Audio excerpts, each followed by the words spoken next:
الحمد لله نحمده ونستعينه ونستغفره ونؤمن به ونتوكل عليه ونعوذ بالله من شرور أنفسنا ومن سيئات أعمالنا من يهده الله فلا مضل له ومن يضلله فلا هادي له ونشهد أن لا إله إلا الله وحده لا شريك له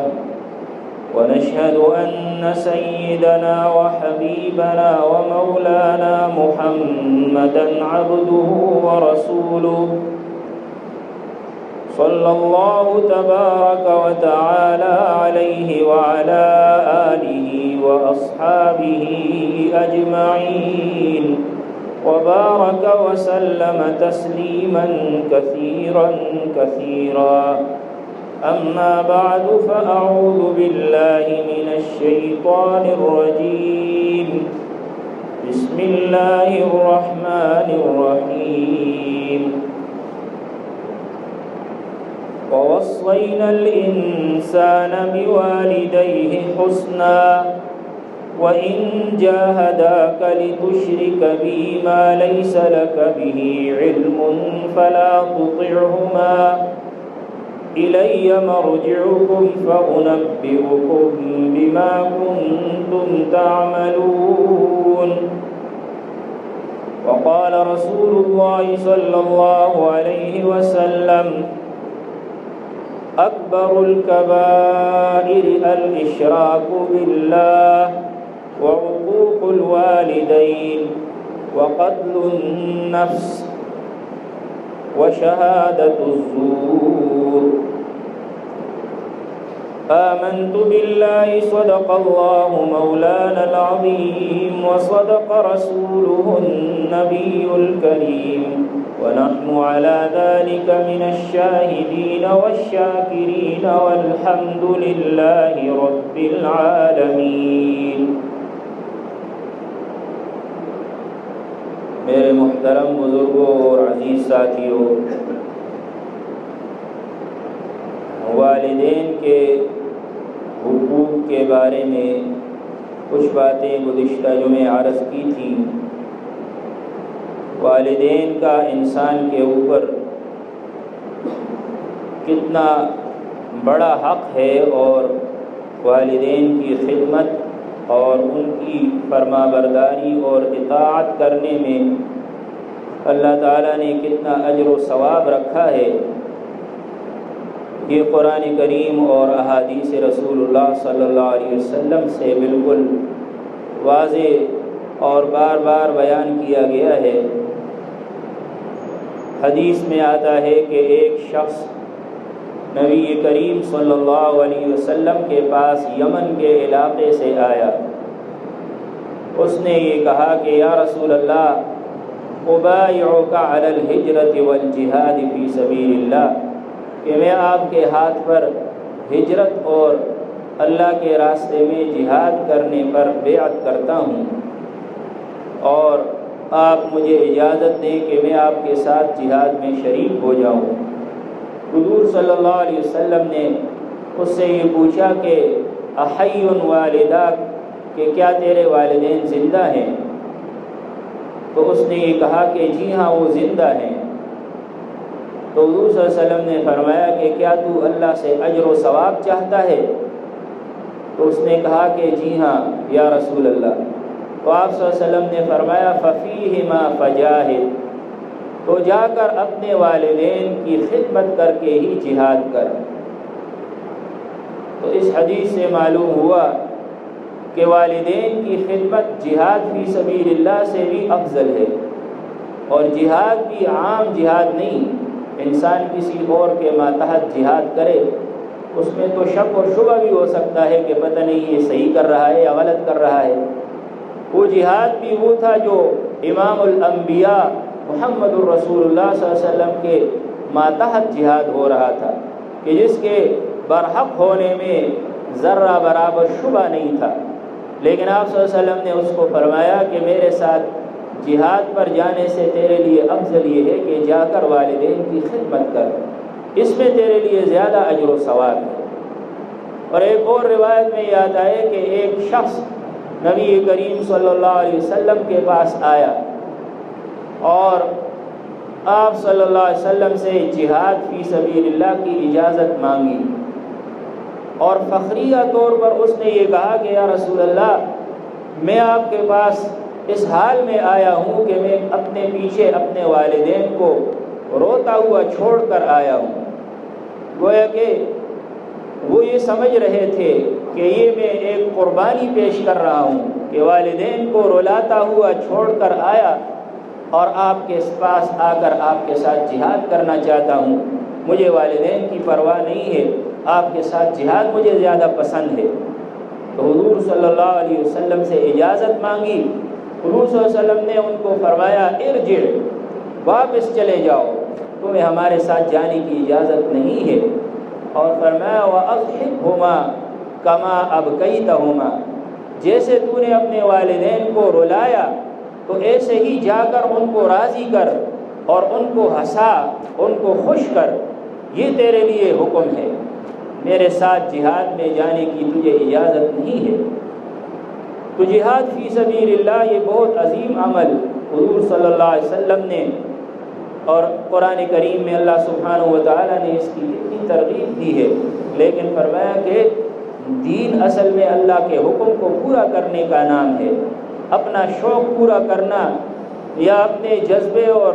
ذہن کے مطابق عمل کرنے کا نام دین نہیں ہے۔ اس صحابی نے تو یہ سمجھا کہ میں جہاد کروں گا مجھے زیادہ اونچا مقام مل جائے گا، اور ان کا شوق یہ تھا، جذبہ یہ تھا کہ میں اللہ کے رسول کے ساتھ مل کر جہاد کروں دین کے دشمنوں کے خلاف، کافروں کے خلاف۔ لیکن نبی پاک صلی اللہ علیہ وسلم نے ان کو فرمایا تیرے لیے جہاد پر جانے کی اجازت نہیں ہے۔ حضرت عبداللہ ابن مسعود رضی اللہ تعالیٰ عنہ فرماتے ہیں، فرمایا کہ سألت النبی صلی اللہ علیہ وسلم، میں نے نبی کریم صلی اللہ علیہ وسلم سے سوال کیا ای العمل احب الی اللہ، یا رسول اللہ تمام اعمال میں سے سب سے زیادہ محبوب عمل جو اللہ تعالیٰ کو سب سے زیادہ محبوب ہے وہ کون سا ہے؟ تو حضور صلی اللہ علیہ وسلم نے فرمایا الصلاۃ لوقتها، کہ وقت پر نماز پڑھنا، یعنی مستحب وقت میں، اول وقت میں نماز پڑھنا، یہ اللہ کو سب سے زیادہ پسند ہے۔ تو پھر حضرت ابن مسعود نے فرمایا ثم ایو، اس کے بعد سب سے افضل عمل کون سا ہے یا رسول اللہ جو اللہ کو سب سے زیادہ محبوب ہو؟ تو حضور صلی اللہ علیہ وسلم نے فرمایا ثم بر الوالدین، اس کے بعد والدین کی فرما برداری کرنا یہ اللہ کو سب سے زیادہ محبوب ہے۔ تو پھر اس حضرت ابن مسعود نے فرمایا کہ میں نے پھر پوچھا ثم ایو، پھر کون سا عمل زیادہ اللہ کو محبوب ہے؟ تو حضور صلی اللہ علیہ وسلم نے فرمایا ثم الجہاد فی سبیل اللہ، پھر اس کے بعد اللہ کے راستے میں جہاد کرنا، جان مال کی قربانی پیش کرنا کتنا مشکل ہوتا ہے، لیکن فرمایا والدین زندہ ہوں، خدمت کے محتاج ہوں، بوڑھے ہوں تو ان کی خدمت کرنا یہ جہاد فی سبیل اللہ سے بھی زیادہ اللہ تبارک و تعالیٰ کو محبوب ہے۔ اس لیے انسان بعض اوقات شوق میں آ کر یہ سمجھتا ہے کہ میں عبادت کروں گا، نوافل پڑھوں گا، یہ میرے لیے اچھا ہے۔ بعض اوقات شوق میں آ کر یہ سمجھتا ہے کہ میں نے تو دین سیکھنا ہے، میں علم کے لیے اور دین سیکھنے کے لیے دور دراز سفر کروں گا، فلاں مدرسے میں جا کر میں تعلیم حاصل کروں گا، لیکن اس کے والدین اس کی خدمت کے محتاج ہوتے ہیں، ان کو اس کی ضرورت ہوتی ہے۔ تو ایسے موقع پر انسان اپنے شوق کو پورا نہ کرے، بلکہ یہ ہے کہ یہ دیکھے میرے رب کا کیا حکم ہے میرے لیے۔ اس موقع پر اگر بظاہر کوئی دین کا کام ہے، جیسے کہ تعلیم کے لیے کسی دور دراز مدرسے میں جا کر علم حاصل کرنا ہے، یا اسی طریقے سے جہاد فی سبیل اللہ ہے، بظاہر تو دین کا کام ہے، لیکن اگر والدین کی اجازت کے بغیر جائے گا تو اس کو ثواب کے بجائے الٹا گناہ ہوگا۔ اس لیے ایک حدیث میں نبی پاک صلی اللہ علیہ وسلم نے والدین کے حقوق کے سلسلے میں ایک واقعہ بیان فرمایا جو پچھلی امتوں کا واقعہ ہے، یعنی حضرت عیسیٰ علیہ السلام کی امت کا ایک واقعہ ہے کہ ایک شخص تھا حضرت عیسیٰ علیہ السلام کی امت میں جس کا نام جریج تھا، اور یہ جریج شروع میں تجارت کیا کرتا تھا، تاجر تھا۔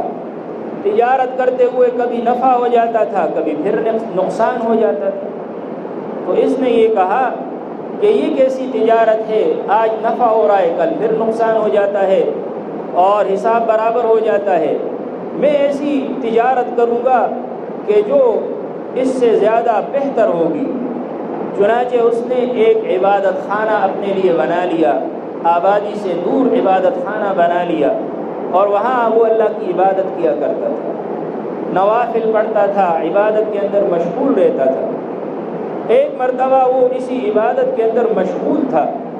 اللہ کی عبادت کر رہا تھا، نفل نماز پڑھ رہا تھا،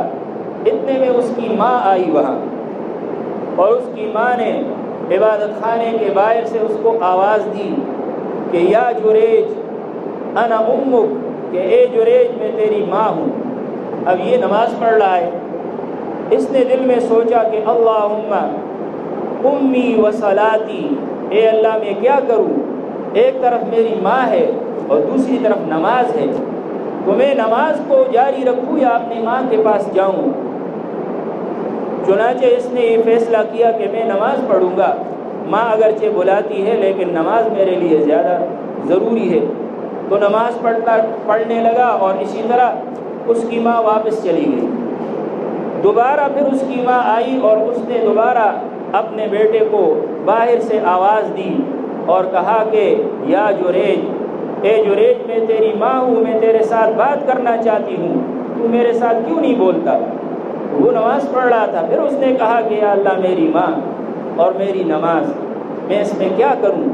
تو پھر نماز کے اندر مشغول رہا، وہ یہ سمجھا کہ میرے لیے نماز ہی اچھی ہے۔ چنانچہ اس کی ماں نے جب یہ دیکھا تو اس کی زبان سے بد دعا نکل گئی، اور اس نے یہ بد دعا دی کہ اے اللہ اس کو اس وقت تک موت نہ دے جب تک کہ یہ بدکار عورتوں کا منہ نہ دیکھ لے۔ یہ بد دعا اس کی زبان سے نکل گئی۔ تو ماں کو آدمی بعض اوقات ستاتا ہے یا بعض اوقات تکلیف دیتا ہے، اس کی فرما برداری نہیں کرتا، تو وہ بھی انسان ہوتی ہے، اس کی زبان سے بد دعا نکل جاتی ہے، اور ماں کی بد دعا ڈائریکٹ اللہ کے ہاں قبول ہوتی ہے، وہ لگ جاتی ہے۔ تو یہ اگرچہ نماز پڑھ رہا تھا لیکن ماں کی بد دعا لگ گئی۔ چنانچہ اس قریب گاؤں کے اندر ایک بدکار عورت تھی، وہ ایک مرتبہ باہر آئی۔ ایک روایت میں یہ آتا ہے کہ اس نے اس جریج کو فتنے میں مبتلا کرنے کی کوشش کی، لیکن اس نے انکار کر دیا۔ اس کے بعد وہاں ایک چرواہا تھا، اس چرواہے کے ساتھ اس نے بدکاری کا ارتکاب کیا، اور اس بدکاری کے نتیجے میں اس کا بیٹا پیدا ہو گیا، حمل ہوا اور بیٹا پیدا ہوا۔ لوگوں نے یہ کہا کہ اس کی تو شادی ہی نہیں ہوئی اور اس کا بیٹا کہاں سے آ گیا؟ چنانچہ اس عورت سے لوگوں نے پوچھا کہ یہ تیرا بیٹا کہاں سے آ گیا؟ تو اس عورت نے کہا کہ جریج سے یہ بیٹا میرا پیدا ہوا ہے، اس نے میرے ساتھ بدکاری کی، اس نے جریج پر الزام لگا دیا۔ چنانچہ لوگ کدالیں اور بیلچے لے کر آئے اور جریج کے جو عبادت خانہ جو مٹی کا بنا ہوا تھا اس کو گرانے لگے، منہدم کرنے لگے، اور اس کو برا بھلا کہنے لگے کہ تو بدکار ہے، تو ایسا ہے، تو ویسا ہے۔ تو حدیث میں رسول اللہ صلی اللہ علیہ وسلم نے فرمایا کہ وہ جریج نیچے آیا عبادت خانے سے، اور اس نے لوگوں سے کہا کہ کیا وجہ ہے؟ لوگوں نے کہا کہ تو نے اس عورت سے بدکاری کی ہے۔ تو جریج نے کہا کہ وہ بچہ میرے پاس لے کر آؤ۔ چنانچہ وہ بچہ اس کے پاس لایا گیا جو ابھی ابھی پیدا ہوا تھا، کچھ دنوں کا تھا۔ تو اس نے اس بچے کے سر پر ہاتھ مارا اور اس سے کہا کہ اے بچے بتا تیرا باپ کون ہے؟ تو اس بچے کی زبان اللہ تعالیٰ نے کھول لی، اور اس بچے نے کہا کہ میرا باپ فلاں چرواہا ہے۔ چنانچہ اس حدیث میں ایک تو یہ عبرتناک سبق ہے ہمارے لیے کہ ماں کی بد دعا سے اپنے آپ کو بچانا ضروری ہے، ورنہ ماں کی بد دعا اگر زبان سے نکل گئی تو پھر وہ لگ جاتی ہے۔ چنانچہ اس کو بھی وہ ماں کی بد دعا لگ گئی، لیکن چونکہ یہ عبادت گزار تھا، نیک آدمی تھا، اس نے ماں کے بلاوے کے اوپر اور ماں کے بلانے پر جو آواز نہیں دی، تو چونکہ اس کی نیت بری نہیں تھی اور ماں نے بھی بد دعا جو کی وہ صرف یہ کی کہ اے اللہ اس کو بدکار عورتوں کا منہ دکھانا، اس لیے اس کو بدکار عورت کا منہ تو دیکھنا پڑا مرنے سے پہلے، لیکن اللہ تعالیٰ نے عبادت کی وجہ سے اور اپنی اطاعت کی وجہ سے اس کو بری کرانے کے لیے ایک کرامت کا اظہار فرما دیا کہ بچے کی زبان سے گواہی نکل گئی۔ لوگوں نے جب یہ دیکھا کہ یہ بچہ اس کے حق میں گواہی دے رہا ہے تو لوگ بڑے متاثر ہوئے اور جریج کے چہرے کو اور اس کے ہاتھوں کو چومنے لگے، اور انہوں نے کہا کہ ہم اس کا عبادت خانہ سونے یا چاندی کا بنائیں گے۔ اس نے کہا کہ مجھے سونا چاندی کی ضرورت نہیں ہے، میرا عبادت خانہ بس اسی طرح بنا دو جس طرح پہلے تھا۔ تو اس حدیث کے بارے میں علماء نے فرمایا ہے کہ اس حدیث سے ایک بہت بڑا مسئلہ نکلتا ہے، وہ یہ ہے کہ اگر کوئی شخص نفلی نماز پڑھ رہا ہو، عبادت کر رہا ہو، نفل یا سنتیں پڑھ رہا ہو، اور اس کو اس کی ماں یا اس کا باپ بلائے اور ان کو پتہ نہ ہو کہ یہ نماز کے اندر ہے، تو ایسی صورت میں پھر والدین کی آواز اور ان کے بلاوے کے لیے نماز توڑ کر ان کے پاس جانا ضروری ہے۔ اور یہ واقعہ ہوتا رہتا ہے، بعض اوقات آدمی گھر کے اندر نماز پڑھ رہا ہے، اشراق کی نماز پڑھ رہا ہے، تہجد پڑھ رہا ہے یا نوافل ادا کر رہا ہے، ادھر سے والدین بوڑھے ہیں وہ بلاتے ہیں کہ ادھر آ جاؤ، تو آدمی اگر نفلی نماز کو جاری رکھے، والدین اس کی وجہ سے، بڑھاپے کی وجہ سے اور خدمت کے محتاج ہونے کی وجہ سے ان کو سخت تکلیف ہوتی ہے کہ میں بلا رہا ہوں یہ کیوں نہیں آ رہے، بعض اوقات ان کا بلڈ پریشر ہائی ہو جاتا ہے۔ تو ایسی صورت کے اندر حکم یہ ہے کہ اگر نفل نماز ہے تو نفل نماز کو توڑ کر آپ والدین کے خدمت کے لیے حاضر ہوں، کیونکہ والدین کی خدمت نفل نماز سے بہتر ہے۔ والدین کی خدمت کرنا تمام عبادات نافلہ جتنی بھی مستحب نوافل سنت عبادتیں ہیں ان میں سب سے زیادہ افضل والدین کی خدمت کرنا ہے۔ اور اگر کوئی فرض نماز پڑھ رہا ہو تو فرض نماز کی صورت میں حکم یہ ہے کہ آدمی فرض نماز مکمل کر لے پھر والدین کی خدمت میں جائے۔ لیکن اگر والدین ایسی حالت میں ہو کہ اگر آپ ان کے پاس نہیں گئے تو ہو سکتا ہے کہ وہ گر جائیں، یا یہ ہے کہ ان کی جان چلی جائے، اضطراری حالت جسے کہتے ہیں کہ جس میں انسان گرنے کا خطرہ ہوتا ہے انسان کے، یا انسان کے کسی عضو کے تلف ہونے کا خطرہ ہوتا ہے، تو ایسی صورت میں پھر فرض نماز کو بھی توڑنا ضروری ہے اور پھر توڑ کر والدین کی جان بچانی ضروری ہے۔ اس لیے کہ یہ عام آدمی کے لیے بھی یہ حکم ہے کہ اگر کوئی نماز پڑھ رہا ہے فرض نماز اور ادھر سے کوئی بچہ مثلا کسی ایسی جگہ آ گیا کہ جہاں سے اس کے گر کر مرنے کا خطرہ ہے، چھت کے اوپر سے یا کسی ایسی چیز کے پاس آ گیا جہاں اس کے مرنے کا خوف ہو، تو اب اس وقت اللہ کا حکم یہ ہے کہ نماز توڑو اور اس کی جان بچاؤ، اس لیے کہ اب انسانی جان کو بچانا ضروری ہے، نماز پھر بھی آپ پڑھ سکتے ہیں۔ تو بہرحال والدین کی خدمت کا یہ مقام ہے۔ اسی حدیث میں نبی کریم صلی اللہ علیہ وسلم نے ایک اور روایت میں فرمایا جو ہمارے لیے سبق آموز واقعہ ہے کہ آپ صلی اللہ علیہ وسلم نے فرمایا کہ لم یتکلم فی المہد الا ثلاث، ماں کی گود میں کسی بچے نے کلام نہیں کیا مگر 3 بچے ایسے ہوئے ہیں کہ جنہوں نے ماں کی گود میں جبکہ وہ چھوٹے سے تھے اللہ نے ان کی زبان سے کلام جاری کر دیا۔ تو فرمایا ایک تو حضرت عیسیٰ ابن مریم ہے کہ جب لوگوں نے حضرت مریم کو کہا کہ آپ تو شادی شدہ نہیں ہیں، یہ بچہ آپ کا کہاں سے آ گیا، کیونکہ اللہ نے حضرت عیسیٰ کو بغیر والد کے پیدا فرمایا۔ تو قرآن پاک میں آتا ہے فَأَشَارَتْ إِلَيْهِ، تو حضرت مریم نے بچے کی طرف اشارہ کیا کہ ان سے پتہ کرو،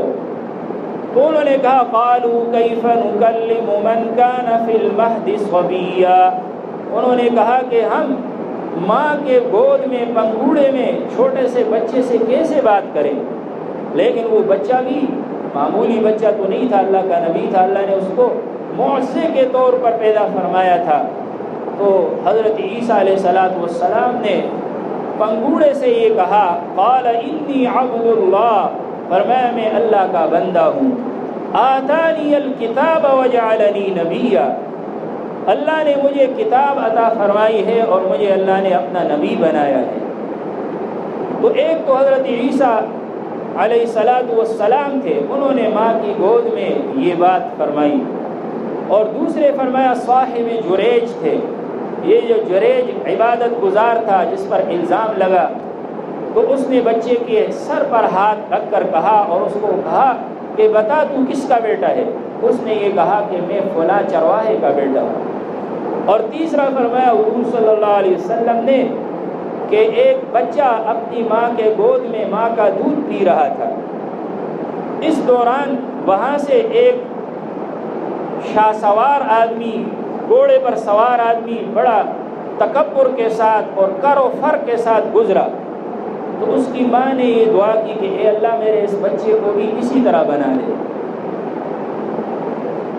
تو بچے نے اپنی ماں کے دودھ کو چھوڑ کر اس کی طرف دیکھا اور اس بچے نے کہا کہ اے اللہ مجھے اس کی طرح نہ بنانا۔ پھر وہ بچہ اپنی ماں کا دودھ پینے لگا۔ اتنے میں وہاں سے ایک عورت، لوگ گزار رہے تھے اور اس کو مار رہے تھے، پیٹ رہے تھے اور الزام لگا رہے تھے کہ اس نے بدکاری کی ہے، اس نے چوری کی ہے، یہ فلاں ہے، یہ فلاں ہے، اور وہ یہ کہہ رہی تھی کہ میں نے چوری نہیں کی، میں نے بدکاری نہیں کی، اور کہہ رہی تھی حسبی اللہ ونعم الوکیل، میرے لیے اللہ ہی کافی ہے اور وہ بہترین کارساز ہے۔ تو اس ماں نے اپنے بچے کے لیے اس وقت دعا کی کہ اے اللہ میرے بچے کو اس عورت کی طرح نہ بنانا۔ اب اس بچے نے جب اس عورت کو دیکھا تو اس نے کہا کہ اے اللہ مجھے اسی کی طرح بنا لینا۔ تو ماں اور بچے میں آپس میں مکالمہ ہوا، تو ماں نے بچے سے کہا کہ میں نے اس شخص کو دیکھا، بڑا عزت والا تھا، بڑا کر و فر والا تھا، میں نے دعا کی تیرے لیے اللہ اس میرے بچے کو اس کی طرح بنانا، تو نے کہا کہ اللہ مجھے اس طرح نہ بنانا۔ اور جب اس عورت کے بارے میں کہا کہ اللہ مجھے میرے بچے کو اس مجبور اور بے عزت عورت کی طرح نہ بنانا، تو نے دعا کی کہ اللہ مجھے اس طرح بنا لینا، کیا وجہ ہے؟ تو وہ بچہ اللہ کے حکم سے بول پڑا اور اس نے یہ کہا کہ پہلا شخص جو گزر رہا تھا وہ ایک جابر اور ظالم آدمی تھا، تو دنیا کے لحاظ سے تو گویا کہ اس کی عزت تھی اور کر و فر کے ساتھ گھوڑے پر سوار ہو کر گزر رہا تھا، لیکن اللہ کے ہاں وہ بڑا ذلیل اور حقیر تھا، اس لیے میں نے دعا کی کہ اللہ مجھے اس کی طرح نہ بنانا۔ اور یہ عورت جو گزر رہی تھی، لوگ اس کو مار رہے تھے، غریب عورت تھی، لوگ جھوٹا الزام اس پر لگا رہے تھے، آپ نے دعا کی اے اللہ مجھے اس طرح نہ بنانا، حالانکہ وہ نیک عورت تھی، ایمان والی تھی۔ تو میں نے یہ دعا کی کہ اے اللہ مجھے بھی اس طرح ایمان عطا فرمانا، مجھے اس عورت کی طرح بنا لینا جس کا اتنا مضبوط ایمان ہے۔ تو حضور صلی اللہ علیہ وسلم نے فرمایا 3 بچوں نے ماں کے گود میں کلام کیا ہے۔ بہرحال اس حدیث کو بھی علماء نے اس سلسلے میں ذکر کیا ہے کہ والدین کی خدمت کرنا یہ نفل عبادتوں اور نفل نماز سے زیادہ بہتر اور افضل ہے، اور والدین کی خدمت کرنے کا کتنا بڑا مقام ہے یہ ایک اور واقعے سے ظاہر ہو جاتا ہے، اور وہ یہ ہے کہ حضور صلی اللہ علیہ وسلم کے زمانے میں یمن کے علاقے قرن کے اندر ایک شخص تھے جن کا نام حضرت اویس قرنی تھا رحمہ اللہ تعالی۔ وہ حضور صلی اللہ علیہ وسلم کی زندگی میں ایمان لے آئے، لیکن ان کی ماں بیمار تھی اور ماں کی خدمت کے اندر مشغول تھے۔ انہوں نے ایک شخص کو کہا کہ جا کر نبی کریم صلی اللہ علیہ وسلم سے پوچھو کہ یا رسول اللہ میں آپ کے ساتھ ملاقات کرنا چاہتا ہوں، ایمان کی حالت میں آپ کے ہاتھ پر بیعت کرنا چاہتا ہوں، لیکن میری ماں بیمار ہے، اس کو میری خدمت کی ضرورت ہے، تو یا رسول اللہ مجھے کیا حکم ہے، کیا میں اپنی ماں کی خدمت کروں یا یہ ہے کہ آپ کے پاس آ کر آپ سے ملاقات کروں؟ نبی کریم صلی اللہ علیہ وسلم کے ساتھ ایمان کی حالت میں ملاقات سے کتنا بڑا مقام حاصل ہوتا تھا کہ جو شخص حضور صلی اللہ علیہ وسلم کے ساتھ ایمان کی حالت میں ملا وہ صحابی بن گیا، اور صحابی کا مقام امت کے تمام اولیاء سے افضل اور بہتر ہے۔ انبیاء کے بعد سب سے اونچا مقام صحابہ کرام کا ہے، تو صحابی بننے کا شرف حاصل ہوتا اگر ملاقات ہوتی، لیکن حضور صلی اللہ علیہ وسلم نے ان کو حکم دیا کہ تم اپنی ماں کی خدمت کرو اور میرے پاس ملاقات کے لیے مت آؤ۔ چنانچہ حضرت اویس قرنی رحمہ اللہ تعالی وہ ماں کی خدمت میں مشغول رہے، حتیٰ کہ حضور صلی اللہ علیہ وسلم سے ان کی ملاقات نہیں ہوئی، لیکن اللہ نے اس ماں کی خدمت کی وجہ سے ان کو اتنا اونچا مقام عطا فرمایا کہ حضور صلی اللہ علیہ وسلم نے حضرت عمر فاروق رضی اللہ تعالیٰ عنہ کو یہ وصیت فرمائی تھی کہ یمن کے علاقے سے ایک شخص آئے گا اور اس کے ساتھ جا کر ملاقات کرنا اور ان سے اپنے لیے دعا کرانا، یعنی ان کی دعا اتنی قبول ہوتی ہے اللہ کے ہاں، اتنا بڑا اونچا مقام ہے ان کا کہ تم اپنے لیے ان سے دعا کرانا۔ حضرت عمر فاروق رضی اللہ تعالیٰ عنہ کتنا اونچا مقام ہے، خلیفہ دوم حضور صلی اللہ علیہ وسلم کے ساتھی، لیکن یہ ہے کہ آپ نے ان کو فرمایا ان سے اپنے لیے دعا کرانا۔ تو حضرت عمر فاروق پھر جب بھی حج کے قافلے آتے تھے یمن کی طرف سے، ان میں تلاش کرتے تھے کہ حضرت اویس قرنی مل جائے۔ ایک دفعہ قافلہ آیا اور ان کو حضرت اویس قرنی رحمہ اللہ سے ملاقات نصیب ہوئی۔ حضور صلی اللہ علیہ وسلم نے جو علامات ان کی بتائی تھی وہ ساری علامات ان میں موجود تھیں، تو انہوں نے یہ فرمایا کہ کیا تم اویس قرنی ہو؟ تو انہوں نے فرمایا ہاں میں ہوں، آپ میرے لیے دعا کیجئے۔ حضرت عمر نے فرمایا، تو انہوں نے کہا کہ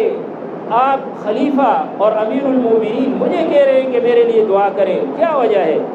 تو حضرت عمر فاروق نے فرمایا کہ مجھے رسول اللہ صلی اللہ علیہ وسلم نے اس کی وصیت فرمائی ہے۔ تو حضرت اویس قرنی نے جب یہ سنا کہ حضور صلی اللہ علیہ وسلم نے حضرت عمر کو وصیت فرمائی ہے کہ مجھ سے دعا کے لیے درخواست کرے، تو ان کی آنکھوں سے بے اختیار آنسو جاری ہوئے اور کہنے لگے کہ کیا رسول اللہ صلی اللہ علیہ وسلم نے مجھے اتنا اعزاز بخشا؟